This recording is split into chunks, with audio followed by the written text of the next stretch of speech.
يا مساء الهنا. النهارده يوم من اسعد ايام حياتي عشان هعمل حاجه حلوه، وعامله لكم فكره بقى اوت اوف ذا بوكس تماما. هنعمل باستا بس ديزرت. ازاي ما تسالونيش، يعني انا الالهام جالي كده، سيتشيليانو ادتني الالهام ده.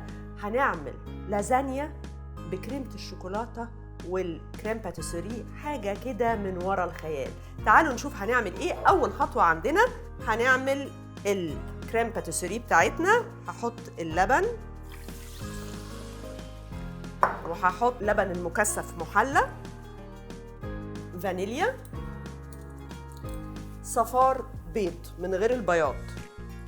هنا انا ما حطيتش سكر عشان احنا اللبن المكثف بيبقى محلى وبيبقى سكره جامد، فبنستكفي بيه جدا. هبتدي بقى كده، الصوص بتاعي خلاص تخن، هحطه على جنب وهبتدي اشتغل في مراحل اللازانيا. انا جبت شوية زيت بس يا دوبك دهنة خفيفة كده، وزي ما انتوا شايفين انا عشان التصوير عاملاها شوية من بدري. هنحط رقة شوكليت. بصوا بقى منظر كريمة الشوكولاتة. هفرد الطبقة الأولانية لازانيا. أنا هنا طبعا مستخدمة الوايت لازانيا مش الخضراء، الخضراء بالسبانخ دي سادة. الطبقة التانية بس محدش يدعي عليا لو تخن. فردنا الطبقة التانية،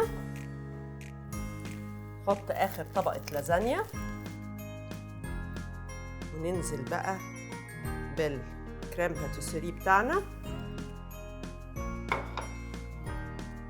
هنفرد الكريم باتيسري وهندخله الفرن، وبعد كده نطلعه. هيقعد حوالي ربع ساعة على حرارة 180. وأول ما يطلع نحط شوية فستق مجروش كده وكلوا وادعولي. جربوها، وعايزة صور كتير قوي. منشن لسيتشيليانو، منشن لغدا نوارة. أنا بحب الأكلة دي، فعايزة بقى نكسر الدنيا في الستوريز.